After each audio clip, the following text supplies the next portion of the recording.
마카베오 학원 5장 기병대의 발현. 그 무렵에 안티오코스가 제2차 이집트 원정을 시도하였다. 그런데 금실로 짠 옷을 입고 창으로 무장한 기병들이 무리를 지어 나타나 거의 40일 동안 온 도성 상공에서 이리저리 치닫는 일이 일어났다. 칼을 빼든 그 기병대들은 전열을 갖추고 서로 공격과 반격을 되풀이하였는데 방패들이 휘둘리고 창날들이 숲을 이루며 화살들이 흩날리고 금장식 마구들이 번쩍이고 온갖 종류의 갑옷이 번뜩였다. 이 발현을 본 이들은 그것이 모두 좋은 징조이기를 바랐다. 야손의 최후. 그때 안티오코스가 죽었다는 헛소문이 돌았다. 그러자 야손은 1000명이 넘는 군대를 이끌고 갑자기 이 도성에 공격을 퍼부었다. 성벽을 지키던 군사들이 쫓겨가고 마침내 도성이 함락될 지경에 이르렀다. 그래서 메넬라오스는 성체로 달아났다. 야손은 자기 동족들을 무자비하게 학살하였다. 그러면서도 그는 동포들을 희생시켜 얻는 성공이 가장 큰 불행이라는 사실을 깨닫지 못하고 자기의 승리가 적군을 누르고 얻은 것이지 동족을 누르고 얻은 것은 아니라고 생각하였다. 그러나 그는 대사제직을 차지하지 못하고 마침내 모반 때문에 수치를 당한 채 다시 암몬 땅으로 달아나고 말았다. 그러고 나서 비참한 최후를 맞았다. 그는 아라비아인들의 통치자 아레타스에게 감금되었다가 모든 이에게 쫓겨 이 성읍 저 성읍으로 도망다녔으며 법을 배신한 자로 미움을 받고 조국과 동족을 박해한 자로 혐오를 받다가 이집트로 쫓겨났다. 수많은 사람을 조국에서 추방하였던 그는 라케데모아인들에게 건너가서 조상이 갔다는 사실에 호소하며 피난처를 구해보려고 하였으나 이국 땅에서 죽고 말았다. 많은 사람을 묻어주지 않고 내던져 버렸던 그가 죽자 아무도 곡해주지 않았고 어떠한 장례식도 치러주지 않았다. 이렇게 그는 조상의 무덤에 함께 묻히지 못하였다. 안티오코스 에피파네스가 성전을 모독하다. 이 일에 관한 보고가 임금에게 들어가자 그는 유다인들이 반란을 일으켰다고 생각하였다. 그래서 그는 야수처럼 격분한 마음으로 이집트에서 돌아와 이 도성을 무력으로 점령해버렸다. 그러고 나서 걸리는 사람마다 사정없이 칼로 쳐 죽이고 집으로 들어간 이들도 학살하라고 군사들에게 명령하였다. 그리하여 젊은이와 늙은이를 살해하고 여자와 아이를 도륙하고 처녀와 젖먹이를 사륙하는 일이 자행되었다. 단 사흘 만에 8만 명이 살해되고 4만 명이 백병전으로 죽었다. 노예로 팔려간 사람도 사륙당한 사람만큼 많았다. 임금은 그것으로 만족하지 않고 법과 조국의 배반자가 된 메넬라오스의 인도를 받아 무엄하게도 온 세상에서 가장 거룩한 성전으로 들어갔다. 그는 거룩한 기물들에 부정한 손을 대고 다른 임금들이 그곳의 발전과 영광과 영예를 위하여 바친 예물들을 더러운 손으로 휩쓸어 갔다. 안티오코스는 이 도성에 사는 이들의 죄악 때문에 주님께서 잠시 이곳을 소홀히 하시게 된 것을 모르고 교만한 생각을 품고 있었다. 그들이 그토록 많은 죄악에 빠지지 않았더라면 셀레우코스 임금이 보내어 금고를 점검하러 왔던 헬리오도로스처럼 안티오코스도 안으로 들어섰다가 바로 채찍질을 당하여 그런 방자한 짓을 못하게 내몰렸을 것이다. 그러나 주님께서는 이곳을 위하여 백성을 선택하신 것이 아니라 백성을 위하여 이곳을 선택하신 것이다. 그래서 이곳은 백성의 불행을 함께 겪고 나중에 혜택도 함께 누렸다. 전능하신 분의 진노로 버림받은 이곳은 위대하신 주님과 화해하게 되었을 때 다시 그 모든 영광을 되찾았다. 안티오코스가 보낸 자들이 유다인들을 억압하고 확살하다. 이렇게 하여 안티오코스는 성전에서 1800탈렌트를 실어내어 안티오키아로 급히 돌아갔다. 그는 오만하게도 무태다 배를 띄우고 바다를 걸어갈 수 있다고 생각하였다. 그만큼 의기양양하였던 것이다. 그는 백성을 억압할 감독관들을 남겨두었다. 예루살렘에는 임명자인 자기보다 더 야만스러운 성격을 지닌 프리기아 출신 필리포스를 임명하고 그리즘에는 안드로니코스를 임명하였다. 이들 말고도 메넬라오스를 임명하였는데 그는 어느 누구보다 더 포악하게 동족을 지배하였다.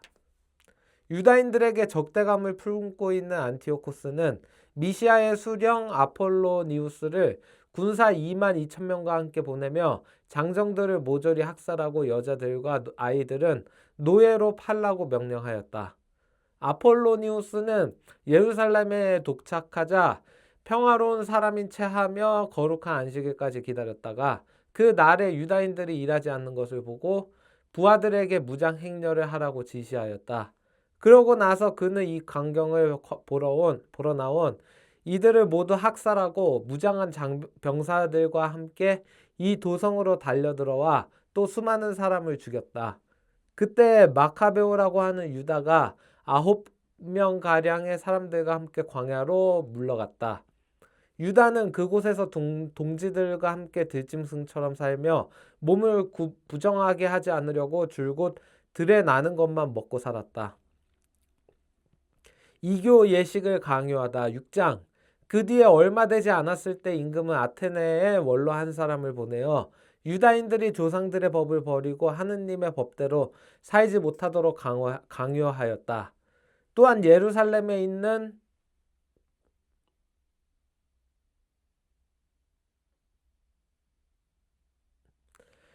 성전을 부정하게 만들고 그것을 올림포스의 제우스 신전이라고 부르게 하였으며 그리즘에 있는 성전은 그곳에 사는 이들이 하는 대로 나그네의 수호신 제우스의 신전이라고 부르게 하였다. 이렇게 악은 혹독하고 극도로 가혹하게 맹위를 떨쳤다. 성전은 이민족들의 방탕과 향락으로 가득 찼다. 그들은 성전 경내에서 창녀들과 놀아나고 여자들과 잠자리를 같이 하였다. 그리고 부당한 것들을 끌어들였다. 제단은 법으로 금지된 부정한 것들로 가득 찼다.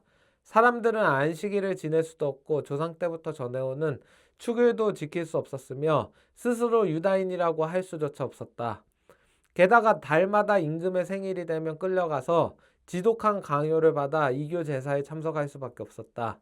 또 디오니소스 축일이 되면 담쟁이 덩굴로 엮은 관을 쓰고 디오니소스를 찬양하는 행렬을 하도록 강요받았다.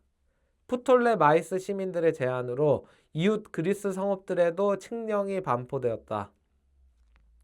그 칙령은 유다인들을 탄압하는 똑같은 정책을 써서 이교 제사에 참석하게 하고 관습을 그리스식으로 바꾸기를 거부하는 이들을 죽이라는 것이었다. 그래서 환난이 닥친 것을 누구나 알게 되었다. 어떤 여자 둘은 아들에게 할례를 베풀었다고 해서 끌려 나왔다. 그 여자들은 아기를 가슴에 매단 채 성읍 이곳 저곳으로 끌려다니다가 성벽 위에서 아래로 내던져졌다. 다른 이들은 근처 동굴에 모여서 몰래 7째 날을 지내다가 필리포스에게 고발되어 한꺼번에 화형을 당하였다. 그들은 성스러운 날을 존중하여 자신들을 방어하는 일조차 삼갔던 것이다. 저자의 권고. 나는 이 책을 읽는 이들이 이러한 고난에 좌절하지 말고 이 징벌을 우리 민족을 멸망시키려는 것이 아니라 교육시키려는 것으로 여기도록 권고한다. 사악한 자들을 오래 버려두시지 않고 바로 벌하시는 것은 그분께서 지극히 인자하시다는 표지다. 주님께서는 이와 달리 다른 민족들에게는 그들의 죄가 가득 찰 때까지 벌을 내리시지 않고 인내하며 기다리신다. 그러나 우리 민족은 달리 다루시기로 결정하셨다. 나중에 우리의 죄가 절정에 달하여 그분께서 우리에게 보복하시는 일이 없게 하시려는 것이다. 그러므로 그분께서는 절대로 우리에게서 자비를 거두지 않으신다. 고난으로 당신의 백성을 교육하시는 것이지 저버리는 것이 아니다. 이것으로 이러한 사실을 상기시키기에 충분할 것이다. 이제 본 이야기로 다시 돌아가자. 엘아자르의 순교. 매우 뛰어난 율법학자들 가운데 엘아자르라는 사람이 있었다. 그는 이미 나이도 많고 풍채도 훌륭하였다. 그러한 그에게 사람들이 강제로 입을 벌리고 돼지고기를 먹이려 하였다. 그러나 그는 더럽혀진 삶보다는 명예로운 죽음을 택하는 것이 낫다고 여겨 자진해서 형틀로 나아가며 돼지고기를 뱉어버렸다. 이것이 바로 목숨이 아까워도 법에 어긋나는 음식은 맛보는 일조차 거부하는 용기를 지닌 모든 이가 걸어가야 하는 길이다. 법에 어긋나는 이교 제사의 책임자들이 전부터 엘아자르와 신분이 있었기 때문에 그를 따로 데리고 가 그가 먹어도 괜찮은 고기를 직접 준비하여 가지고 와서 임금의 명령대로 이교 제사 음식을 먹는 채 하라고 권하였다. 그렇게 하여 엘아자르가 죽음을 면하고 그들과 맺어온 오랜 우정을 생각하여 관대한 처분을 받게 하려는 것이었다. 그러나 그는 자기의 생에 많은 나이에서 오는 위엄, 영예롭게 얻은 백발, 어릴 때부터 보여온 훌륭한 처신, 그리고 무엇보다도 하느님께서 제정하신 거룩한 법에 합당하게 고결한 결정을 내린 다음 자기를 바로 저승으로 보내달라고 하면서 이렇게 말하였다. 우리 나이에는 그런 가장된 행동이 합당하지 않습니다. 많은 젊은이가 90살이나 된 엘아자르가 이민족들의 종교로 넘어갔다고 생각할 것입니다. 또한 조금이라도 더 살아보려고 내가 취한 가장된 행동을 보고 그들은 나 때문에 잘못된 길로 빠지고 이 늙은이에게는 오욕과 치욕만 남을 것입니다. 그리고 내가 지금은 인간의 벌을 피할 수 있다 하더라도 살아서나 죽어서나 전능하신 분의 손길은 피할 수 없을 것입니다. 그러므로 이제 나는 이 삶을 하직하여 늙은 나이에 맛같은 나 자신을 보여주려고 합니다. 또 나는 숭고하고 거룩한 법을 위하여 어떻게 기꺼이 그리고 고결하게 훌륭한 죽음을 맞이하는지 그 모범을 젊은이들에게 남기려고 합니다. 이렇게 말하고 나서 그는 바로 형틀로 갔다. 조금 전까지도 그에게 호의를 베풀던 자들은 그가 한 말을 미친 소리라고 생각하였기 때문에 마음을 바꾸고 악의를 품었다. 그는 매를 맞아 죽어가면서도 신음중에 큰 소리로 말하였다. 거룩한 지식을 가지고 계신 주님께서는 내가 죽음을 면할 수 있었지만 몸으로는 채찍질을 당하여 심한 고통을 겪으면서도 마음으로는 당신에 대한 경외심 때문에 이 고난을 달게 받는다는 사실을 분명히 아십니다. 이렇게 그는 젊은이들뿐만 아니라 온 민족에게 자기의 죽음을 고결함의 모범과 덕의 귀감으로 남기고 죽었다. 한 어머니와 7 아들의 순교. 7장. 그때 어떤 7 형제가 어머니와 함께 체포되어 채찍과 가죽끈으로 고초를 당하며 법으로 금지된 돼지고기를 먹으라는 강요를 임금에게서 받은 일이 있었다. 그들 가운데 하나가 대변자가 되어 이렇게 말하였다. 우리를 신문하여 무엇을 알아내려 하시오. 우리는 조상들의 법을 어기느니 차라리 죽을 각오가 되어 있소. 그러자 임금은 화가 나서 냄비와 솥을 불에 달구라고 명령하였다. 그것들이 바로 달구어졌을 때 남은 형제들과 어머니가 함께 지켜보는 가운데 그 대변자의 혀를 잘라내고 머리 가죽을 벗기고 손발을 자르라고 지시하였다. 그리고 완전히 불구가 되었지만 아직 숨이 붙어있는 그를 불 곁으로 옮겨 냄비에 집어넣으라고 명령하였다. 냄비에서 연기가 멀리 퍼져나갈 때 나머지 형제들은 고결하게 죽자고 어머니와 함께 서로 격려하며 이렇게 말하였다. 모세께서 백성에게 경고하시는 노래에서 주님께서는 당신의 종들을 가엾이 여기시리라 하고 분명히 밝히신 것처럼 주 하느님께서 우리를 지켜보시고 우리에게 참으로 자비를 베푸실 것이다. 첫째가 이런 식으로 죽자 그들은 둘째를 조롱하려고 끌어내었다. 그들은 머리 가죽을 머리카락째 벗겨내고 물었다. 내 몸에 사지가 잘려나가는 형벌을 받기 전에 이것을 먹겠느냐?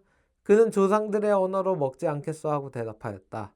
그래서 그도 첫째처럼 고문을 당한 끝에 마지막 숨을 거두며 말하였다. 이 사악한 인간, 당신은 우리를 이승에서 몰아내지만 온 세상의 임금님께서는 당신의 법을 위하여 죽은 우리를 일으키시어 영원한 생명을 누리게 하실 것이요. 그 다음에는 셋째가 조롱을 당하였다. 그는 혀를 내밀라는 말을 듣자 바로 혀를 내밀고 손까지 용감하게 내뻗으며 고결하게 말하였다. 이 지체들은 하늘에서 받았지만 그분의 법을 위해서라면 나는 이것들까지도 하찮게 여기오. 그러나 그분에게서 다시 받으리라고 희망하오. 그러자 임금은 물론 그와 함께 있던 자들까지 고통을 아무것도 아닌 것으로 여기는 그 젊은이의 기계에 놀랐다. 셋째가 죽은 다음에 그들은 넷째도 같은 식으로 괴롭히며 고문하였다. 그는 죽는 순간이 되자 이렇게 말하였다. 하느님께서 다시 일으켜 주시리라는 희망을 간직하고 사람들의 손에 죽는 것이 더 낫소. 그러나 당신은 부활하여 생명을 누릴 가망이 없소. 그 다음에는 다섯째가 끌려나와 고초를 당하였다. 그는 임금을 바라보며 말하였다. 당신도 죽을 몸인데 사람들에게 권력을 휘두르며 당신 마음대로 하고 있소. 그러나 우리 민족이 하느님께 버림받았다고 생각하지는 마시오. 두고 보시오. 그분의 위대한 능력이 어떻게 당신과 당신 후손을 괴롭히는지 당신이 보게 될 것이오. 그 다음에 그들은 여섯째를 끌어내었다. 그는 죽을 때가 되자 이렇게 말하였다. 헛된 생각을 하지 마시오. 우리는 지금 우리 하느님께 죄를 지은 탓으로 고난을 당하고 있어. 그래서 이렇게 엄청난 일들이 벌어진 것이오. 그러나 감히 하느님과 싸우려 한 당신이 벌을 받지 않으리라고는 생각하지 마시오. 특별히 그 어머니는 오래 기억될 놀라운 사람이었다. 그는 일곱 아들이 단 하루에 죽어가는 것을 지켜보면서도 주님께 희망을 두고 있었기 때문에 용감하게 견디어냈다. 그는 조상들의 언어로 아들 하나하나를 격려하였다. 고결한 정신으로 가득 찬 그는 여자다운 생각을 남자다운 용기로 붙들으며 그들에게 말하였다. 너희가 어떻게 내 뱃속에 생기게 되었는지 나는 모른다. 너희에게 목숨과 생명을 준 것은 내가 아니며 너희 몸의 각 부분을 제자리에 붙여준 것도 내가 아니다. 그러므로 사람이 생겨날 때 그를 빚어내시고 만물이 생겨날 때 그것을 마련해 내신 온 세상의 창조주께서 자비로이 너희에게 목숨과 생명을 다시 주실 것이다. 너희가 지금 그분의 법을 위하여 너희 자신을 하찮게 여겼기 때문이다. 안티오코스는 자기가 당하였다고 생각하며 그 여자의 말투가 자기를 비난하는 것이 아닌가 하고 의심스러워하였다. 막내 아들은 아직 살아 있었다. 임금은 그에게 조상들의 관습에서 돌아서기만 하면 부자로 만들어주고 행복하게 해주며 벗으로 삼고 관직까지 주겠다고 하면서 말로 타이를 뿐만 아니라 약속하며 맹세까지 하였다. 그러나 그 젊은이는 전혀 귀를 기울이지 않았다. 그래서 임금은 그 어머니를 가까이 불러 소년에게 충고하여 목숨을 구하게 하려고 강권하였다. 임금이 줄기차게 강권하자 어머니는 아들을 설득해 보겠다고 하였다. 그러나 어머니는 아들에게 몸을 기울이고 그 잔인한 폭군을 비웃으며 조상들의 언어로 이렇게 말하였다. 아들아, 나를 불쌍히 여겨다오. 나는 9달 동안 너를 뱃속에 품고 다녔고 너에게 3해 동안 젖을 먹였으며 내가 이 나이에 이르도록 기르고 키우고 보살펴왔다. 얘야, 너에게 당부한다. 하늘과 땅을 바라보고 그 안에 있는 모든 것을 살펴보아라. 그리고 하느님께서 이미 있는 것에서 그것들을 만들지 않으셨음을 깨달아라. 사람들이 생겨난 것도 마찬가지다. 이 박해자를 두려워하지 말고 형들에게 부끄럽지 않게 죽음을 받아들여라. 그래야 내가 그분의 자비로 내 형들과 함께 너를 다시 맞이하게 될 것이다. 어머니가 말을 마치기도 전에 젊은이가 말하였다. 당신들은 무엇을 기다리는 것이오? 나는 임금의 명령에 복종하지 않겠소. 모세를 통하여 우리 조상들에게 주어진 법에만 순종할 뿐이오. 히브리인들을 거슬러 온갖 불행을 꾸며낸 당신은 결코 하느님의 손에서 벗어나지 못할 것이오. 우리는 우리의 죄 때문에 고난을 당하고 있어. 살아계신 주님께서는 꾸짖고 가르치시려고 우리에게 잠시 화를 내시지만 당신의 종들과 다시 화해하실 것이오. 그러나 당신은 악랄하고 모든 사람 가운데 가장 더러운 자요. 그러니 하늘의 자녀들을 치려고 손을 들고 헛된 희망에 부풀어 공연히 우쭐대지 마시오. 당신은 모든 것을 지켜보시는 전능하신 하느님의 심판에서 벗어난 것이 아니오. 우리 형제들은 잠시 고통을 겪고 나서 하느님의 계약 덕분에 영원한 생명을 누리게 되었소. 그러나 당신은 주님의 심판을 받아 그 교만에 마땅한 벌을 짊어질 것이오. 나는 형들과 마찬가지로 조상들의 법을 위하여 몸도 목숨도 내놓았소. 그러면서 하느님께서 우리 민족에게는 어서 자비를 베푸시고 당신에게는 시련과 재앙을 내리시어 그분만이 하느님이심을 고백하게 해 주시기를 간청하오. 또한 우리 온 민족에게 정당하게 내렸던 전능하신 분의 분노가 나와 내 형제들을 통하여 끝나기를 간청하고 있어. 화가 치밀어 오른 임금은 다른 어느 형제보다 그를 더 지독하게 다루었다. 모욕에 찬 그의 말에 격분하였던 것이다. 그리하여 그는 주님을 온전히 신뢰하며 더럽혀지지 않은 채 죽어갔다. 마지막으로 그 어머니도 아들들의 뒤를 이어 죽었다. 이교 제사를 거부한 이야기와 극심한 고문에 관한 이야기는 여기에서 마치기로 하자.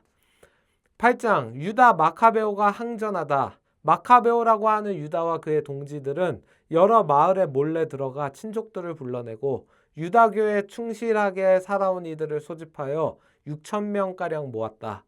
그들은 모든 사람에게 억압당하는 이 백성을 굽어보시고 사악한 사람들에게 더럽혀진 성전을 가엾이 여겨주십사고 주님께 간청하였다.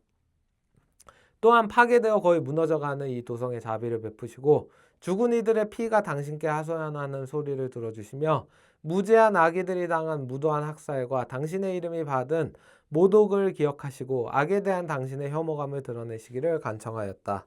마카베오가 군대를 조직하자마자 이민족들이 그를 당해내지 못하게 되었으니 백성에 대한 주님의 분노가 자비로 바뀐 것이다.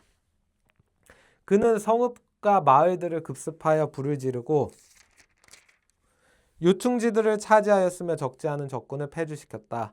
그러한 공격에는 가장 유리한 밤을 이용하였다. 그리하여 그의 용맹에 관한 소문이 사방으로 퍼져나갔다. 니카노르와 고르기아스를 물리치다. 마카베오가 조금씩 기반을 확보하고 더욱 자주 성공을 거두며 세력을 넓혀가는 것을 보고 필리포스는 코일레 시리아와 페니키아의 총독인 프톨레마이오스에게 편지를 써서 임금의 일을 도우러 와 달라고 하였다. 프톨레마이오스는 유다인들을 몰살시키려고 그 즉시 파트로클로스의 아들이며 임금의 첫째가는 벗들 가운데 하나인 니카노르를 뽑아 모든 민족들에게서 소집된 병사 2만여 명의 지휘관으로 세워 파견하였다. 프톨레마이오스는 또 그에게 장수로서 군내 경험이 많은 고르기아스를 붙여주었다. 니카노르는 유다인 포도들을 팔아서 임금이 로마인들에게 바쳐야 할 조공 2천 탈렌트를 장만하려고 작정하였다. 그래서 그는 곧바로 해안 성읍들에 사람을 파견하여 유다인 노예들을 사라고 하면서 노예 90명을 한 달란트에 넘겨주겠다고 약속하였다. 그러나 그는 전능하신 분께서 자기에게 내리시려는 징벌을 예상하지 못하고 있었다. 니카노르가 쳐들어온다는 보고가 유다에게 들어오자 유다는 병사들에게 적군의 침입을 알려주었다. 비겁한 자들과 하느님의 정의를 믿지 않는 자들은 도망쳐 다른 곳으로 가버렸다. 그러나 다른 이들은 자기들에게 남아있는 것들을 모두 팔았다. 그러면서 사악한 니카노르가 싸우기도 전에 노예로 팔아넘긴 이들을 구해달라고 주님께 간청하였다. 그들은 자기들을 보아서가 아니더라도 당신께서 자기 조상들과 맺으신 계약들을 모아서 그리고 자기들이 당신의 거룩하고 영광스러운 이름으로 불린다는 사실을 생각하시어 그렇게 해주십사 하고 간청하였다. 마카베오는 수가 6천 명 되는 군사들을 모아놓고 적들을 무서워하지 말라고 또 불의하게 그들을 공격해오는 이민족들의 대군을 두려워하지 말고 용감히 싸우라고 격려하였다. 또 이민족들이 무도하게 성소를 유린한 행위, 수치를 당한 이 도성의 아픔, 그리고 선조 때부터 내려오는 생활 양식의 파괴를 눈앞에 생생히 떠올리면서 그렇게 하라고 하였다. 그는 또 이렇게 말하였다. 저들은 무기와 무용을 믿지만 우리는 전능하신 하느님을 믿는다. 그분께서는 우리에게 쳐들어오는 자들은 물론 온 세상까지도 눈짓 한 번으로 쳐부실 수 있는 분이시다. 이어서 그는 선조들의 도움을 받은 이야기들을 들려주었다. 곧 산헤립 시대의 적군 18만 5천 명이 패망할 때의 이야기, 유다인들이 전체 병력 8천 명으로 마케도니아인 4천 명과 함께 바빌론에서 갈릴라티아인들과 싸울 때의 이야기를 들려주었다. 마케도니아인들이 공경에 빠지자 유다 군대 8천 명이 하늘에서 내려오는 도움을 받아 갈라티아 군대 12만 명을 전멸시키고 많은 전리품을 거두었던 것이다. 유다는 이러한 말로 그들에게 용기를 북돋아 법과 조국을 위하여 죽을 각오를 하게 하였다. 그러고 나서 군대를 네 부대로 나누었다. 또 자기 형제 시몬과 요셉과 요나탄을 각 부대의 지휘관으로 임명하고 저마다 1,500명씩 거느리게 하였다. 이어서 엘 아자르에게 큰 소리로 성경을 봉독하게 한 다음 하느님의 도우심이라는 표어를 정하고 그 자신이 제일 부대의 지휘관이 되어 니카노르와 교전하였다. 전능하신 분께서 그들의 동맹군이 되어 주셨으므로 그들은 적군 9천 명 이상을 쳐 죽이고 니카노르 군대의 대부분에게 부상을 입혀 불구자가 된 그 자들이 모두 달아나게 만들었다. 유다의 군대에는 자기들을 사려고 왔던 자들의 돈도 차지하였다. 그들은 적군을 꽤 멀리까지 추격하다가 시간이 늦어져 그만두었다. 안식일 전날이었으므로 적군을 계속 쫓아갈 수 없었던 것이다. 그들은 적군의 무기를 거두고 노아품을 차지한 다음 자기들에게 자비를 베푸기 시작하시어 그 날에 구원을 내리신 주님께 열렬한 찬미와 감사를 드리면서 안식일을 지켰다. 안식일이 지난 뒤에 그들은 고문을 당한 이들과 과부들과 고아들에게 노예 품의 일부를 나누어 주고 나머지는 자기들과 자기 자녀들의 몫으로 나누어 가졌다. 이렇게 하고 나서 그들은 다 함께 자비하신 주님께 탄원하며 주님께서 당신의 종들과 완전히 화해하여 주시기를 간청하였다. 티모테우스와 바키데스를 쳐 이기다. 유다인들은 티모테우스와 바키데스의 군대와 전투를 벌여 2만 명 이상을 죽이고 매우 높은 곳에 자리 잡은 요새들을 점령하였다. 그리고 많은 노획물을 똑같이 갈라 반은 자기들이 가지고 나머지는 고문을 당한 이들과 노아들과 과부들 뿐만 아니라 노인들에게도 나누어 주었다. 그들은 적군의 무기를 거두어 적당한 곳에 모두 조심스럽게 쌓아두고 나머지 전리품을 예루살렘으로 가져갔다. 그들은 또 티모테우스 군대의 수장을 죽였는데 그는 극악무도한 사람으로서 유다인들을 많이 괴롭혔다. 그리고 고향 땅에서 승전 축제를 지낼 때 거룩한 대문들을 불태운 칼리스테네스 일당을 화형에 처하였다. 칼리스테네스는 오두막으로 달아났다가 그 불경제에 대한 응분의 대가를 치른 것이다. 니카노르가 굴복하다. 유다인들을 사려고 1,000명이나 되는 상인까지 데려온 악독한 니카노르는 그가 가장 미천하다고 여겼지만 주님의 도움을 받은 이들에게 굴욕을 당하였다. 그는 호화로운 옷을 벗고 달아나는 노예처럼 혼자서 내륙 지방을 가로질러 안티오키아에 다다랐다. 그가 기껏 이루어낸 일이라고는 자기 군대를 파멸시킨 것밖에 없었다. 그리하여 예루살렘에서 포로들을 잡아 로마인들에게 바칠 조공을 마련하겠다고 약속하였던 그가 유다인들은 수호자를 모시고 그분께서 명령하신 법을 따르기 때문에 결코 침해할 수 없는 민족이라고 선언하게 되었다.